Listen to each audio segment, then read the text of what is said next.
Okay. So what we found out is that was really difficult because most people aren't mainstream cannabis like Angela, right? For your full wedding to be tip to tail cannabis. So it's the reception, and it's the second part of the reception. So they'll 10 o'clock, 9 o'clock, grandma and grandparents and the kids go home, and then the kids' reception. Then that's when Roll Bar comes out. And now, introducing the champion. All right, it's time. What's up, guys? Welcome back to another High Rise podcast. Aaron, Derek, and today we are joined by our sister, one of the best joint rollers in the world, owner of the Luxe Roll Bar, Luxe Rolls, mama of the Baby Yoda blunt, which has gone viral. You guys are probably seeing that in the community. We are here with the Grasshoppa. Hi, guys. We've been friends with Hoppa for years. Obviously, a big part of the community. She's, pretty much the creator of the first legit roll bar, right? Like, she's the founder of the Luxe Rolls, which creates great pre-rolled cones, Benjamin cannons, all sorts of products, glass tips, wooden tips. She's had that on the market for a while, collabs with Raw, collabs with everybody. And the Luxe Roll Bar, which is, as we move into this not quite federally legal industry, we have this community where we've been popping up at events forever, and you've filled this need for a roll bar. So I don't know where we start, but you've created a career in joint rolling and in creating experiences through the roll bar, also putting a team together. There's so much to talk about. Where do we begin, Aaron? Yeah. So I don't know. Let's start with, did you ever think you would be doing this when you were little? No, like Chelsea Puffco, it says often, kind of to make you realize where you are, like if your high school self could see you now. Yeah. Could you imagine that? I'm like, you're kidding me? No. What was your high school self doing? Were you smoking weed? Were you rolling I was smoking joints? weed, yes. I was smoking weed and, partying and doing acid and shrooms and the typical, I grew up in Fresno, so we'd run to Yosemite and trip. And yeah, grew my first plant at 17 in the backyard. My mom didn't know. And she took it while I was in Hawaii on a summer vacation, took and put it in the front window on a busy street. And my cousin came over, was like, do you know there's a weed plant you're growing in the window? My mom didn't know. I'm like, dude, you have to come and kill it. Go kill it. And that was like the beginning, of my journey in weed. I loved the plant and growing, wanted to grow my own, and yeah. And then so from there, did you start selling? Did you start working with dispensaries? How did you, what was kind of the, beginning of your entrance to the industry? It was growing and trapping. Yeah. And so for me, I was trying to grow in closets, buying high times, not on subscription, because you're buying cash. You're scared about the government. I'm older. So it's like I grew up in the woods, Santa Cruz. Then I would trap brickweed. And then as shatter came along and I grew, then I would trap, sugar trim shatter. And that's my entrance. And that's how I had so much weed to do creative rolling. Because I would have batches that wouldn't be good. And I just was kind of a snob, I'll just leave it and turn into something. Well, then I found Instagram 14, 15 and Tony Greenhand. I'm like, I can do that, I'm already dabbling in cross joints and stuff. So Awesome. That was the beginning. And it was all creative rolling from the start. Obviously, you're rolling great joints. You have all this material. You're just rolling nonstop, developing your skills, and then just out of pure creativity and boredom, you're like, what were some of your first creative rolls that you were rolling outside of cross joints? Well, really cross joints, braids, because that's what you learned on the back of a High Times magazine. I didn't know art was possible until the gram. And that was Tony Greenhand. Yeah, that was really the Spider-Man joint specifically. Okay. I'm like, that? How people are like, well, that's a joint? I'm like, that was me. And trying to study how to do the little black lines and the webbing. And so creative rolling, you have to be an artist. I don't think anyone does it that doesn't have that penchant for time and craft. Because people are like, well, why would you spend so much time doing just smoke a joint? And the people, who are artful and understand that. And I come from a music background, so I loved creating something. And for me, that was neat, but then you can do something more with paper. My life goal was to create a square joint, because I love cigar culture, and I would sit in cigar rooms and humidor rooms and read Cigar Aficionado, and there's a box press cigar. It looks like a square. But I stopped smoking cigarettes and tobacco. I'm like, how do I make that in paper? So for 5+ years, that was in the back of my head. And then once I found the Graham and Tony, I'm like, well, maybe that's possible. Then I saw Twaxy Tyrus make a square blunt. So I literally DM'd him like a fangirl, like I got 500 followers. Like, hey, how'd you do that? You know, and he was so nice and told me a little tech. Well, that's how I do it. I don't know about paper. Good luck. And I did it, and then I posted it, and I literally overnight woke up to like 3,000 followers. Crazy. Like I'm sure you guys posted it, High Times. And these are the good days. Weed These Humor. are the good days. Yeah. Every single account posted and then reposted. So it was that good old days of like waking up going, woohoo, Yeah. what is this? And then I thought, well, maybe there's something here. So then I just leaned into it and just made more geometrical things. And So, yeah. sorry to cut you off, but it's kind of like High Times was kind of like how to roll a cross joint and probably kind of more like standard, I guess you could say. Then when Instagram came out, it's like kind of opened up a whole new world to you. Did that Yeah. kind of like really put the gas in the fire with your rolls? 100%, because Dope as Yobo's making like his burger with the weed in the middle. You know, just little things Yeah. that to now it's kind of like, but back then it was like, whoa, what's that? You know, just that simple, you know, that pop culture with the weed and, you know, us being part of it. Yeah. Yeah, it's like we really caught lightning in a bottle, like being on IG, you know, that time where Yeah, that era, we yeah. weren't being shadow banned. The community and the culture was like so small, and it was all the people that like wanted to get creative with it and finding each other, and You can hashtag and find each other. and you could get you know recognition, and then people screen grabbing, and there wasn't all these people. It's all new to all of us, you know. This is awesome, and Do you remember having to put your watermark on things so that people wouldn't take your Oh, photo yeah, without? oh yeah, oh yeah. I mean, that was the beginning. And literally within those, I would say spring, and then by June, July, I was approached by National Joint League and Raw to join their team. And it's timing and just putting your art out there. And that was all that was. And after that, I just really leaned in and like, maybe there's something here. It's not monetization, but it was cool, you know. And then I got a High Times article with the gang. Then after that, I'm like, how do I monetize this? How do I do what I love and make a living without having to work at a desk and then do this at night, you know? That was a difficult journey.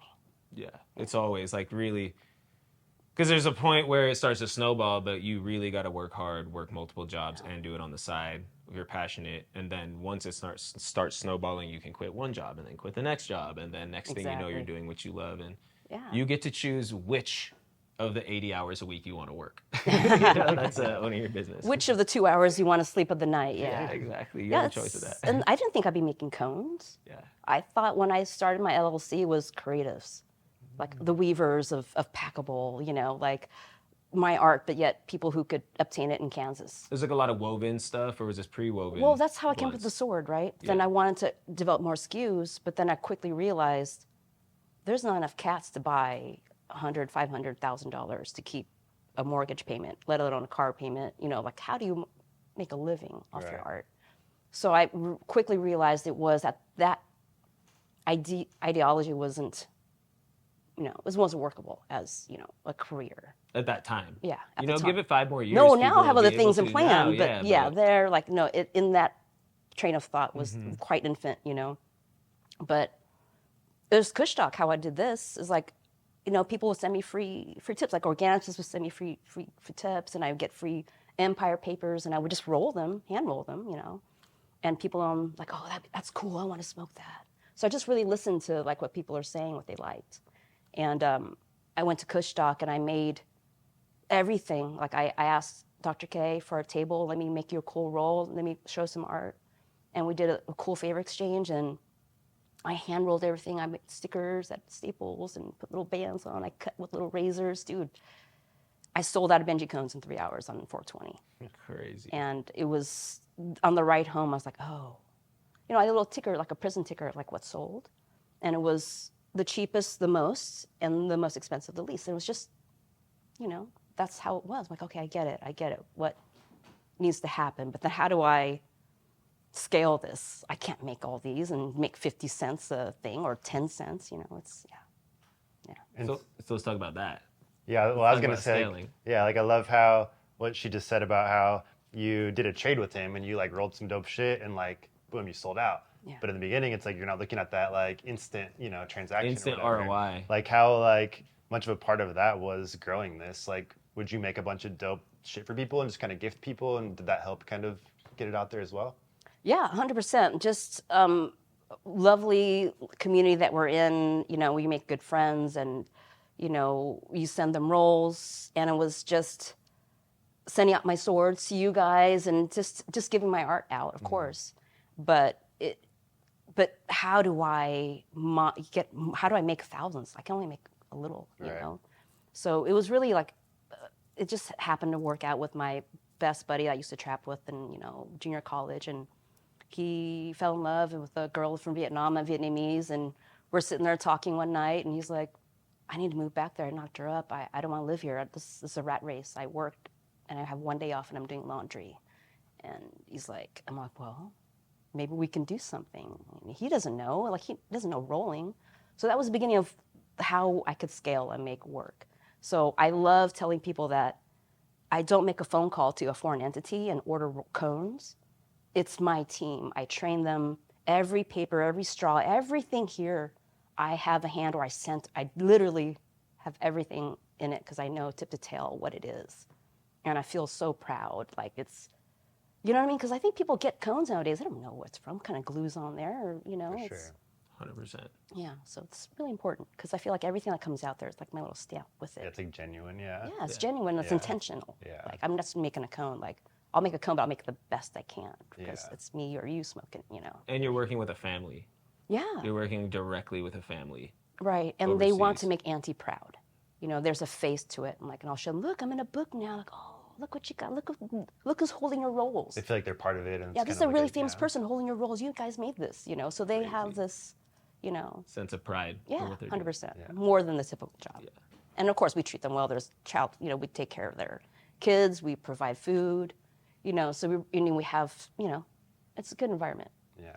I try. But, dude, Roll Bar was the mansion party. It was my punch extracts, Michael, and Angela Mazzani, right? I don't know exactly how that turned out on your side, but That was the first one? that was the very first Roll crazy. Oh, Bar. yeah. And Sick. it was, I've had appearances or done stuff, but not stand-up rolling joints. And Angela just called, and she's so cool. She's like, hey, would you roll joints? Do you know how to roll hash holes? I'm like, yeah, I roll a few, but I'm not a hash hole roller. Right. And I love strain chasers. I was just copying strain chasers rolls. This is very, very early on. I don't think This is a 710? Was this the 710. 710? This is Okay. before Fidelis came out. I think maybe Loaded Code. Or this was the 710 event at the 710 mansion. event The at the punch mansion. event. Okay. Yeah, and it was, and so I called up Earl Strains, like, hey, would you come roll? Because, you're the master. I'm going to follow your lead. So we pulled up, and we rolled 7 hours straight. He did not take one bathroom break. And it was amazing, just the turnout, the event. It was so cool, showing up to the house and you guys being so hospitable. Michael shows up just with cash, now, I'm always chasing accounts, but Yeah. that was nice. I'm paid before I start. Yeah. Dope. I'm going to really show out. And at the end of the show, the vibe was so amazing. The people, because it's never been done. And it was almost electric in the air. And Michael came out and literally just opened his wallet and just threw out every dollar. He's like, you guys, you already paid, but this is not enough. It's like, because I wanted to make cones with I want to do, hey, you guys have license, do some white label.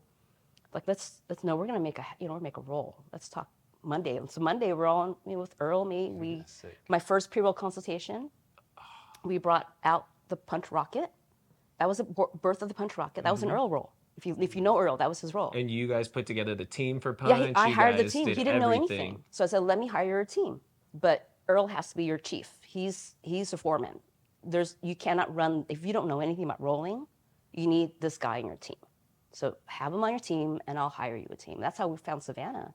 She just won one of your Olympics or something you guys did. Yeah, she was coming. She was all up in the community, the mansion. She was and part of the. I made a post looking for rollers, and someone forwarded it to her. And this is a great story. I got to tell you this. And now she has her own brand. Now she's doing This rolls is- for everyone. It's amazing. This is a really good lesson, you guys. I got flooded with DMs. I want to roll, want to roll, want to roll. Great. I'll say this is the same stick I tell people now.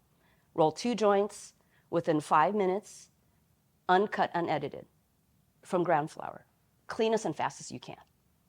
And everyone, okay, I'll get back. I'll get some flour. Da-da-da-da. Sav DM'd.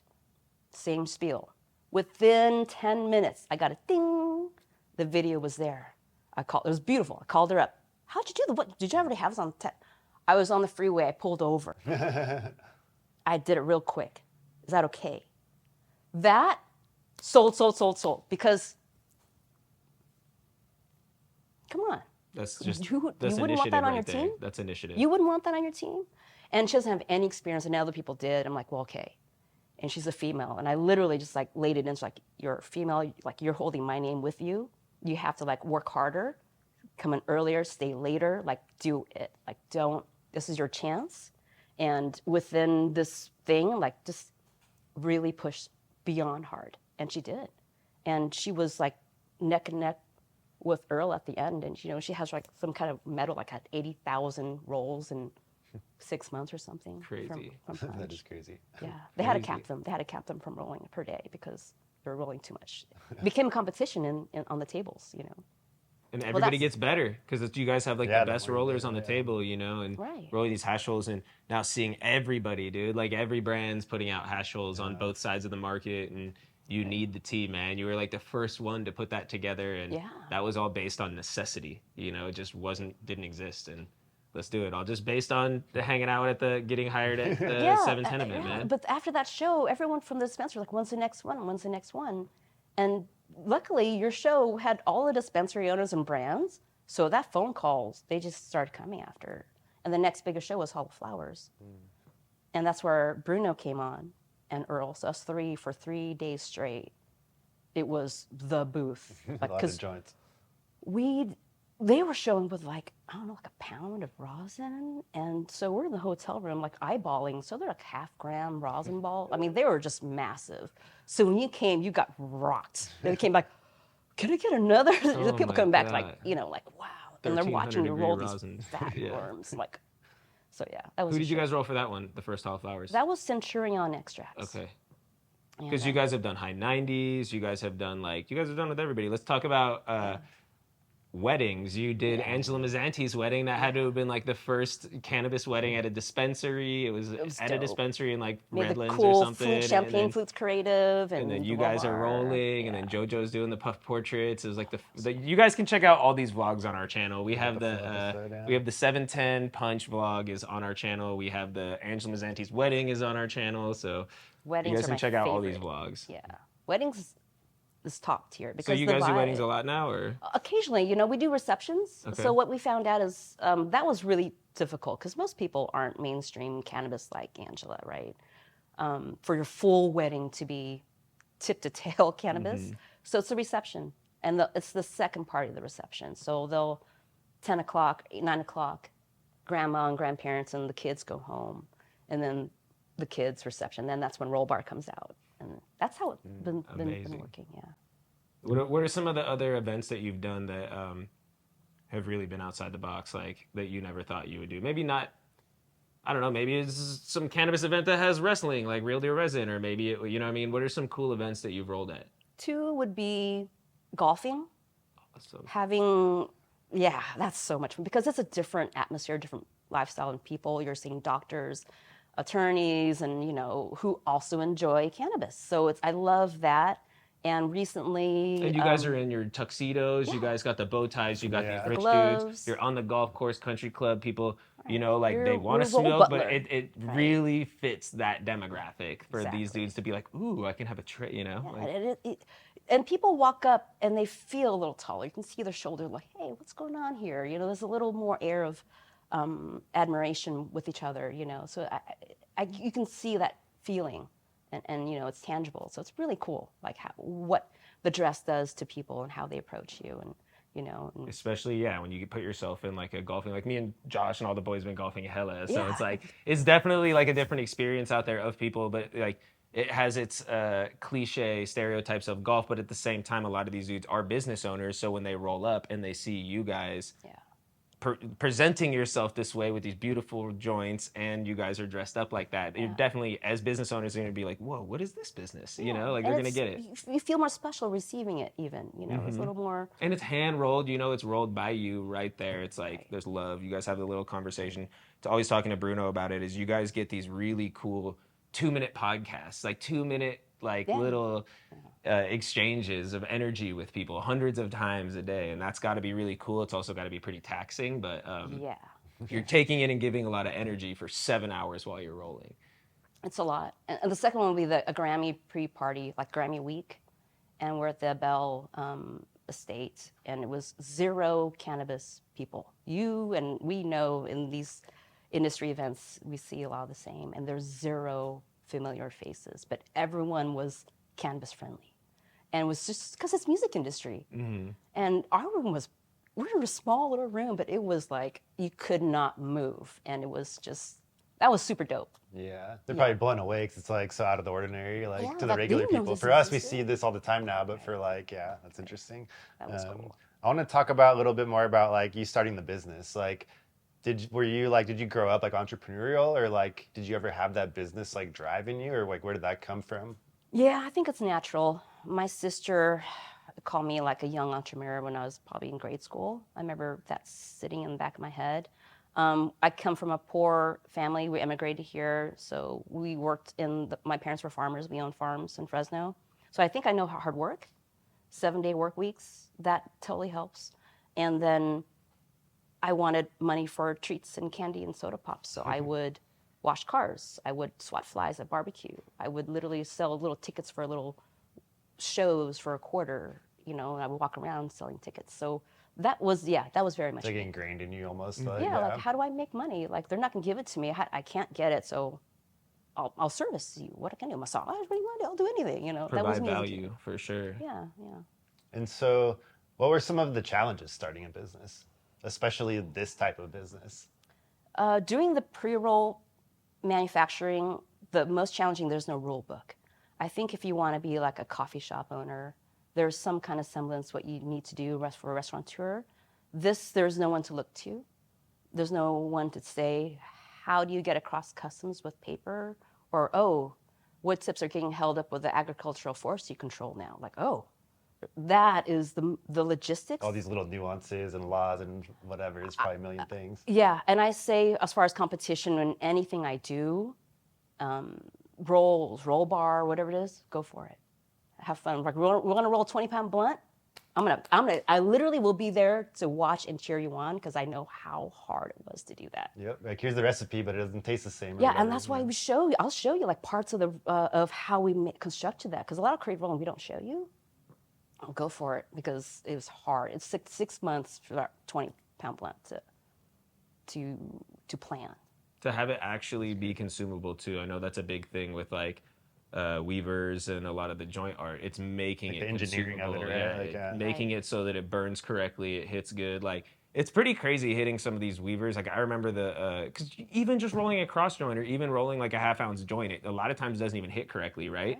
Where I remember specifically like the Grammy blunt, the giant Grammy blunt at the old Green Street building. And like that thing immediately, you torch that thing and it was just clouds coming out and just like torching. That filled the room. So it's just really, that's like a whole nother part of the battle that, you know, us as the people who enjoy it don't get to understand. Because, you know, how many freaking big ass ounce joints have we rolled where you're just chiefing on it and it's cherry, but you're not getting any smoke and the resin's clogging it. So there's so much engineering behind it. And that's the biggest fear. I don't care what creative rollers will say. It is intrinsically innate, like, how will it burn? Because it's never been done.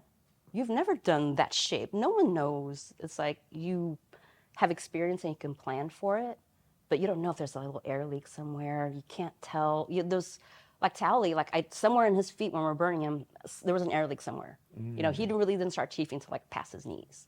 So I'm like, oh, you know, so I'm like, thank God we just kept roasting his feet and just kept going. But you know, that's like us in my mind as we were like having fun. It was major stress. Has there ever been one that like you guys like rolled this crazy thing and then it just like didn't smoke at all, or like Yeah, like, Wiz Khalifa, I did a effect or whatever? 1-pound pipe thing, and I didn't have skewers with me, so I was trying to like make do and kind of come in with what I had, but it wasn't long enough, so that smoke channel was fucked. Excuse my language. Yeah, You're all good. that It's was all right. like, yeah, but And at that point, you have like hundreds of people around with their Cameras, phones. It's like the cameras. latest part. That's kind of like when, we've thrown how many events, hundreds of events, and we always try to say there has to be like a climax to the event. You Yeah. know, there has to be something that sets it off at the end, and then people can all pull out their phones. Everybody posts, and then when it's over, it's like, it's over, and people can start trickling out. Still hang out, but like, all right, it's done. Get the fuck out of here. Yeah. You know what I mean? The finale, right? And that's the Exactly. big role. That's the Grasshoppa, the Weavers, now the Marty missile. Marty missile, Like I yeah. talked to Marty and Amir about that. I was like, y'all need to do this, and like Right. now they're at every event, and it's the climax. Everybody pulls their phone out, and then boom, it's over. So like, Right. when you got that and it's not ripping, Yeah. it's like, No, that was, and what I found was really endearing is that how the community showed up for me. Like they were trying to find me tools. Like let me go get this. Like people don't know, just trying to help, and that was really dope. They just didn't let me let me suffer. Oh, Mary. No, they were trying to help. That was really cool.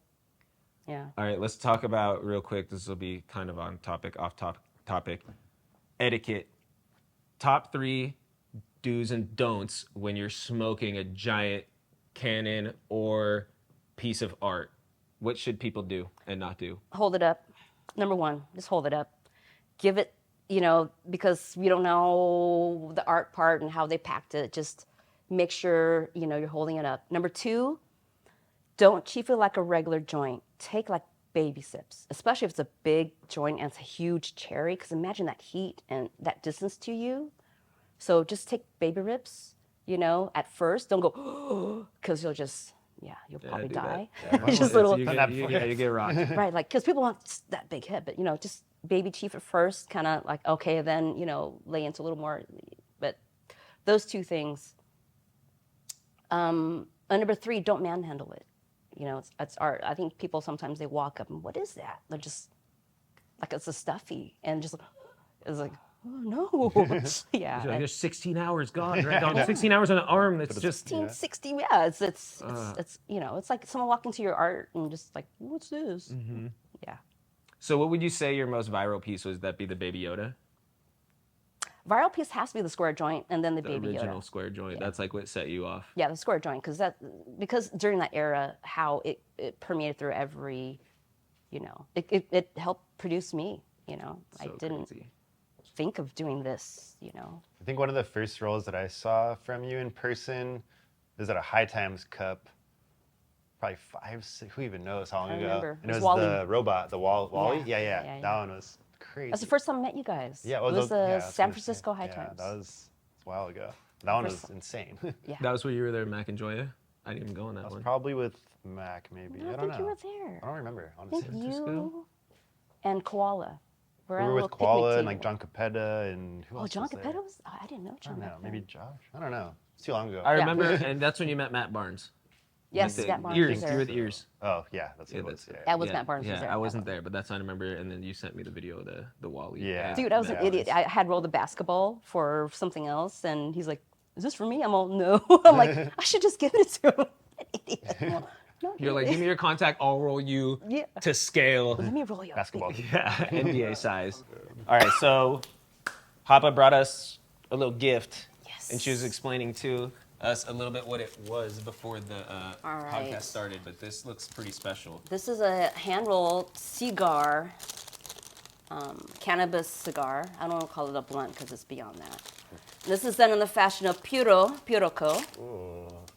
Yeah. Oh my God, dude. This is a 5 grams of Bosky flower. Oh, we love Shout out Bosky, Bosky. too. Yeah, we love Bosky. Shout out Ryan. Ryan's the fam.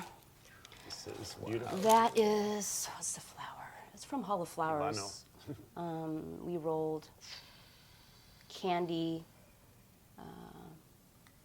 Cookie Land. So Cookie it's Candyland and All right, cookies. so she's gonna hit it with a little snip. Yeah.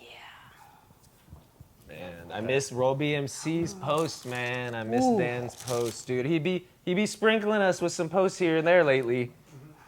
Dan'll just post some random shit like once a month now, but Got I your rolled fresh these high-res Zippo. What number? Gang edition. what number? Ooh, number 41. Ooh, it's a good number. Dirk Nowinski. And Josh so kindly filled it up with me even. What a Shout out gentleman. Josh.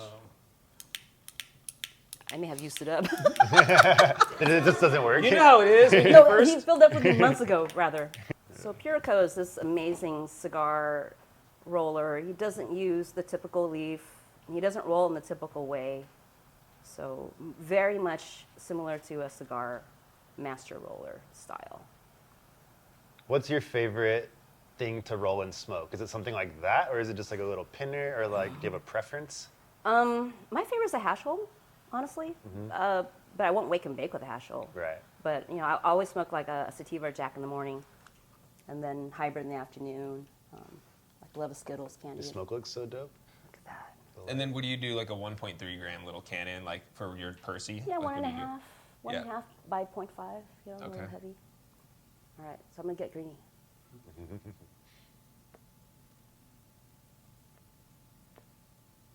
Man, this is gonna be a treat.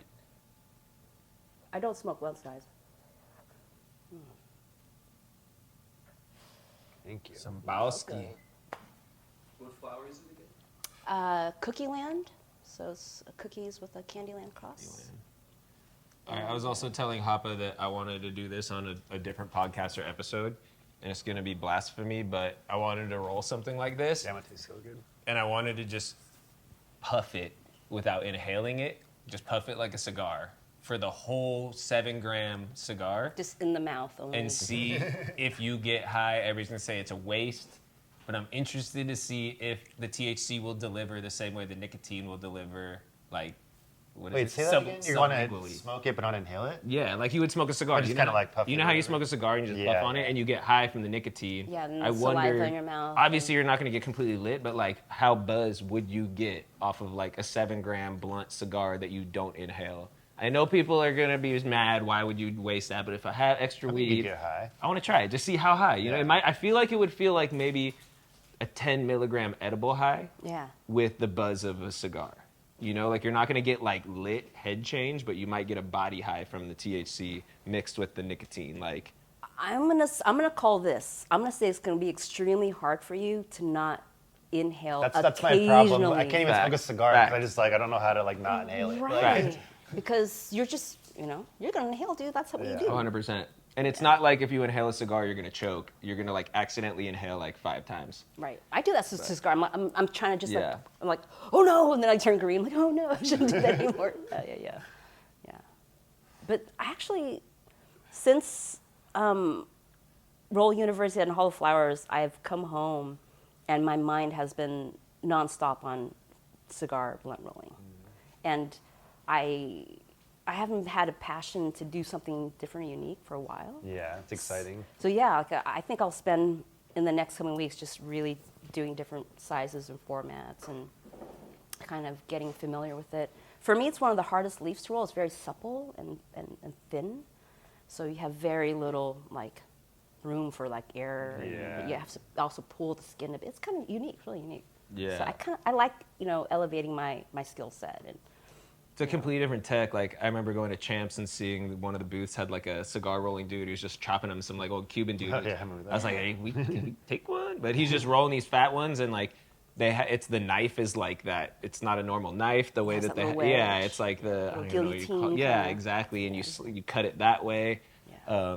I love Dan, man. Dan's one of my favorite rollers, Roll BMC. The Yeah. way he would just post about all of his cigar rolling tech, really merging the cigar rolling tech with cannabis, and then explaining like the different gauges, the different tips, how you cut this one, it's a V tip, and all the different ways, and the combustion. It's just really cool, and Right.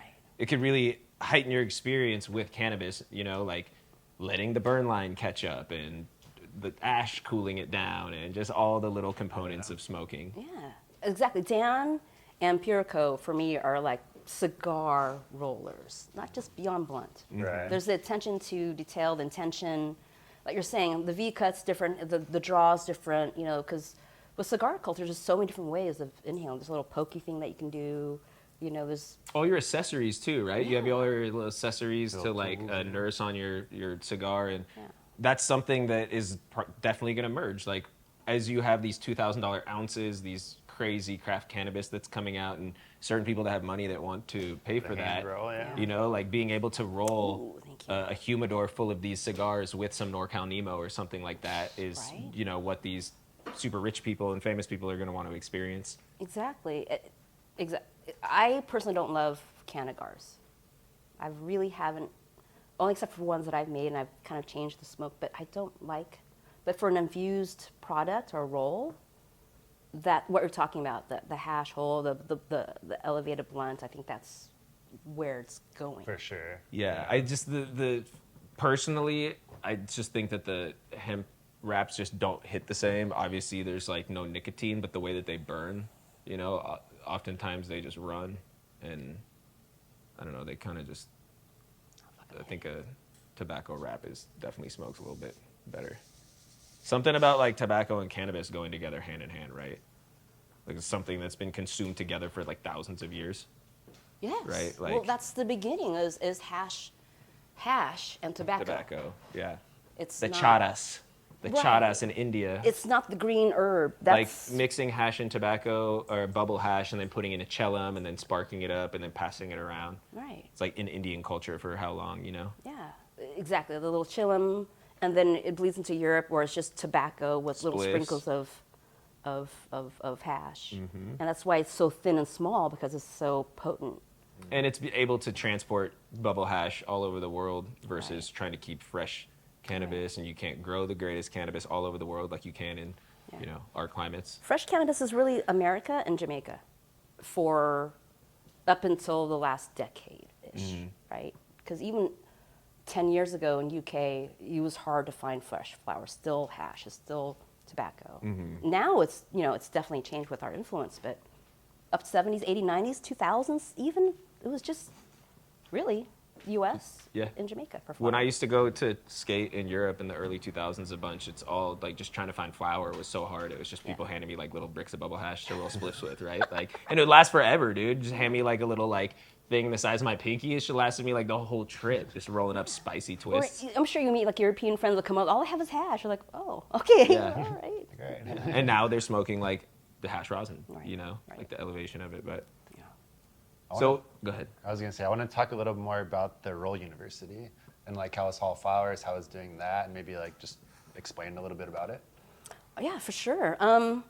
Roll University, it came out because of Hall of Flowers, but before this, it was rolled into Luxe Roll Bar, where I, in the last year, have been doing a lot more teaching engagements, Harding University, and just people asking me to teach. And that's been really amazing and cool. It's like a different thing of, you know, what we're doing, like, oh, I'm getting asked to do this. And I used to work at a university, so it kind of folds in my previous life to here. I used to work in Yeah. syllabi and outlines, and this is cool. Like, I can actually do it for, you know, what I love. And so I developed little outlines and courses, and with Hall of Flowers, it's been a dream, a bucket list to have an installation there. The ticket's high, I'm self-funded, I don't have that money. And luckily with Brent Flour Mill, you know, people love the flour mill and they wanted him there, but Brent and I work great because flour mill and rolling has to go together. It's like you have a mill, but there's no actualization use of it, right? So, and we love, you know, so it's a great marriage.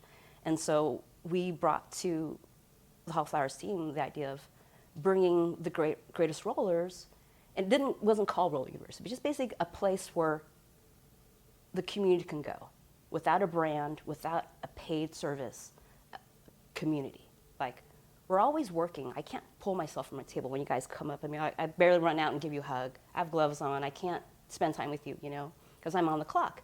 And so there's a line, too. I'm like, I don't want to, like, you know, I can't sit and sesh with you guys, you know. And so we tried to tell them the ROI. And finally, it came that they understood the ROI and brought us on. And it was 2 weeks before show date, 20, you know, like not even 20 days, dude. It was like, and then now we're having to put on Roll University, and, you know, and I love this because Rama said this on a Google meeting. He's like, if you can pull it off.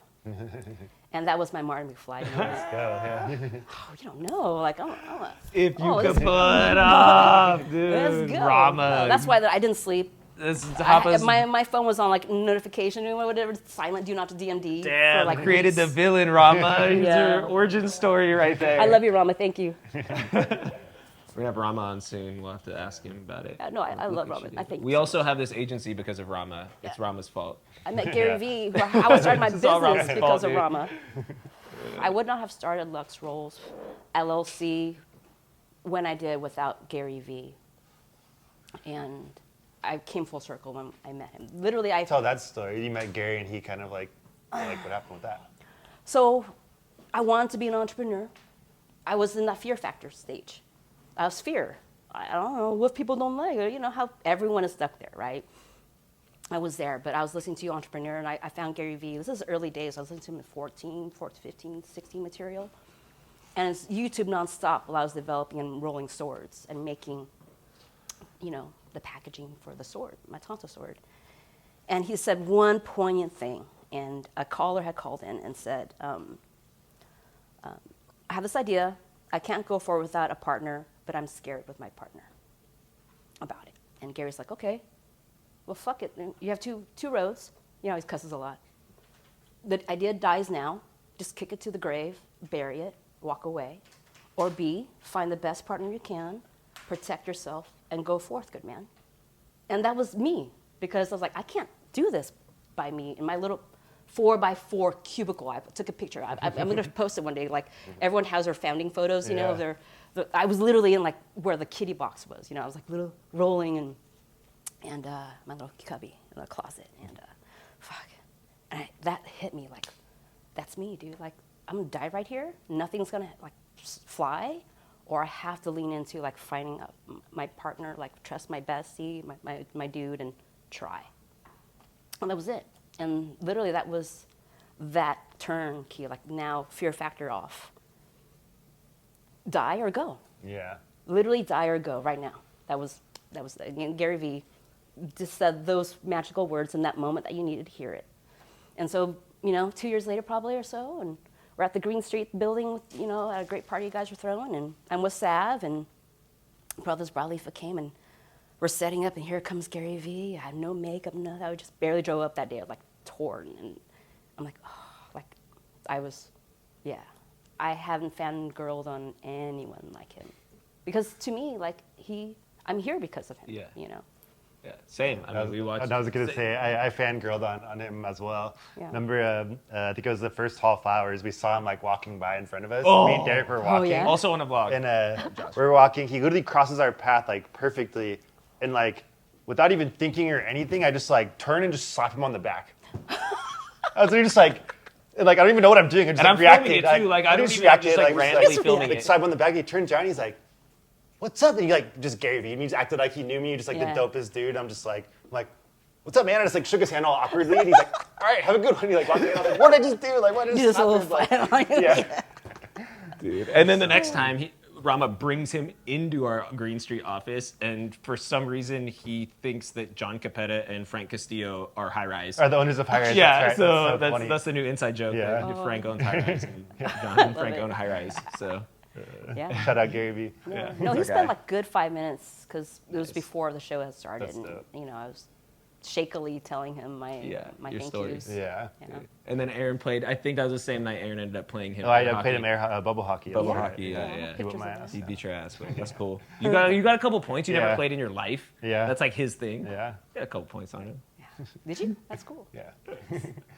Got the moment. Yeah. Shout out Gary Vee. But yeah, I think we were in on him pretty heavy that same time, like 14, 15, just like getting into Gary Vee, Tim Ferriss. Like, I think we started our podcast in 2017, like the original Doobie Talk, and it was just all just like getting into like Yeah.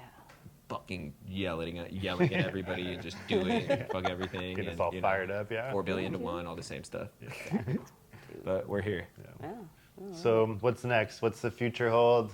The future What's coming is, you know, white labeling. So this is like my white label collection. So I manufacture for Raw, collab with cookies, and I do MSOs.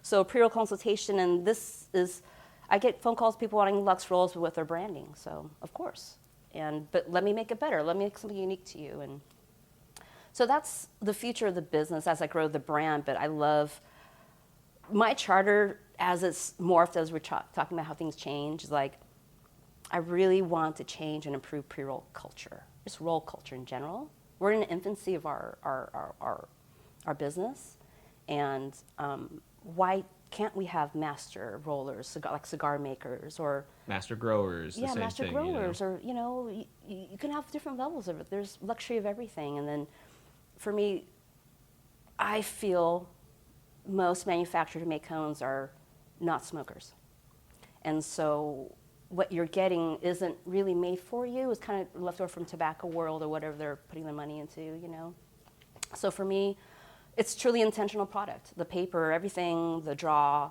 the length of everything has really been thought out. And so when a company comes and hopefully makes something new, I love that. Like something making, like, what can we make that's new? Like, what do you have in your mind? I love being that vessel for them versus them going to another company. Like, they don't know who to call, how to make that happen, because they just offer, this is my catalog. Yeah. Versus here, like, no, You actually care. yeah, and you can have a draft put angle. You hours want a in longer and, tip. You want it to cool. Okay, let's build this glass tip. Like Holotis, we made a super custom gold tip for them with the cross.